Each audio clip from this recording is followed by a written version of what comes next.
നമുക്കൊക്കെ ഈ പാട്ട് കേൾക്കാനും പാടാനും കിട്ടിയ ഭാഗ്യം എന്ന് പറഞ്ഞാൽ ഇത്രയും വലിയൊരു മഹാനായ സംഗീത സംവിധായകൻ്റെ, മഹാനായ ലിറിസിസ്റ്റ് വയലാറിൻ്റെ ആയിരം പാദസരങ്ങൾ കിലുങ്ങി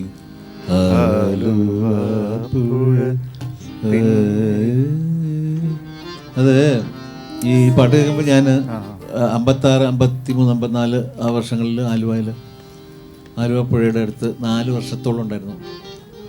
അന്നത്തെ ആലുവ പുഴയിൽ ഇന്ന് മുഴുവൻ വിഷം. ഇന്ന് ആലുവ പുഴ കുഴിച്ച് അവൻ്റെ പണി അപ്പം തീരും. അന്ന് അങ്ങനെയല്ല. ആ കാലത്ത് തെളിനീര് വെള്ളം കുട്ടിക്കാലത്ത് അവിടെ പുഴയിൽ ഒരുപാട് കുളിച്ച താമസമുണ്ട്. ഈ പാട്ട് കേൾക്കുമ്പോഴേ കൊട്ടാരം കടവുണ്ട്, അവിടെ വെച്ചാണ്, അവിടെയൊക്കെ നീന്തി പോകാറുണ്ട് ഞങ്ങൾ. ഈ പാട്ട് കേൾക്കുമ്പോൾ അതാ ഓർമ്മ വരിക. ആ പിക്ചറൈസേഷൻ വിൻസെൻ്റ് മാസ്റ്ററെ നദിയിലെ എന്തൊരു പിക്ചറൈസേഷൻ. അതൊക്കെയാണ്, അതാണ് അങ്ങനത്തെ പടങ്ങൾ, അതൊക്കെയാണ് അങ്ങനത്തെ, അതാണ് ഡയറക്ഷൻ എന്ന് പറഞ്ഞാൽ എൻ്റെ മനസ്സിൽ ഡയറക്ഷനൊക്കെ അതാണ്.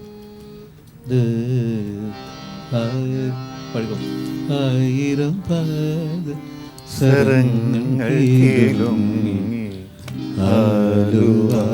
പുഴ പിന്നെയും ഒഴുകി ആരും കാണാതെ ഓളവും തീരവും ആലിംഗനങ്ങളിൽ മുഴുകി മുഴുകി ആയിരം പാദസരങ്ങൾ കീലുങ്ങി ആലുവ പുഴ പിന്നെയും ഒഴുകി.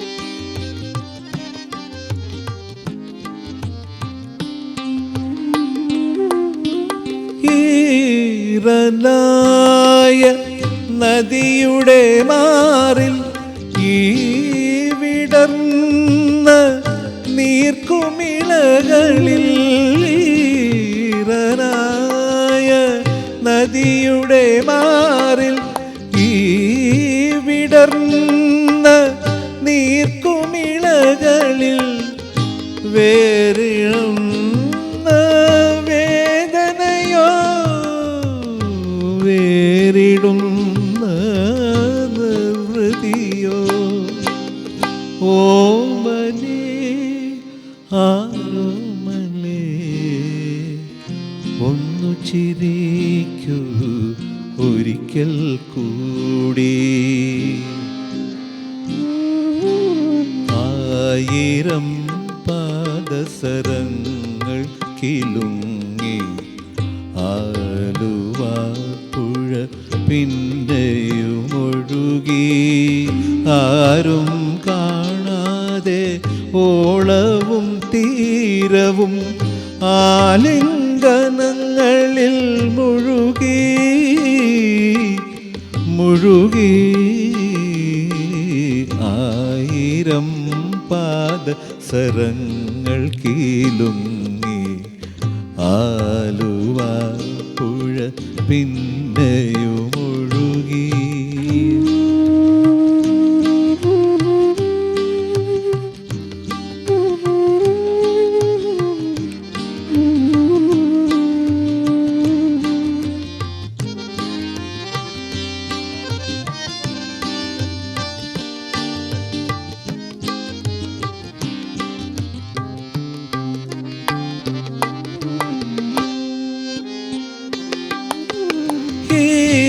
നിലാവും ഈ കുളിർ കാറ്റും ഈ വിടർന്ന നീർക്കുമിളകളും ഓടിയെത്തും ഓർമ്മകളിൽ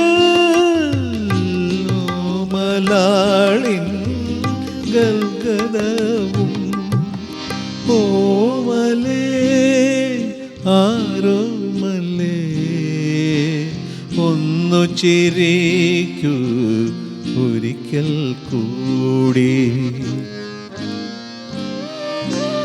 ആയിരം പാദസരങ്ങൾ കിലുങ്ങി ആലുവ പുഴ പിന്നെയും ഒഴുകി ആരും കാണാതെ ഓളവും തീരവും ആലിംഗനങ്ങളിൽ മുഴുകി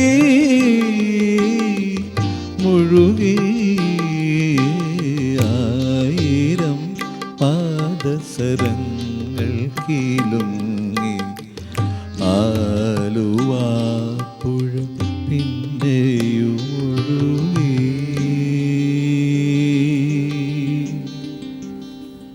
ഒരിക്കലും മരണമില്ലാത്ത ഒരു ഗാനം, ഇന്നും ഇതത്ര ലൈവ് ആണ്. ഇതൊന്നും ഒരിക്കലും മരിക്കില്ല. മലയാള സിനിമയിലാണ്, മലയാളികളുള്ളിടത്തിറങ്ങും, അതെ അതെ മലയാള ഭാഷ ഉള്ളിടത്തിറങ്ങും.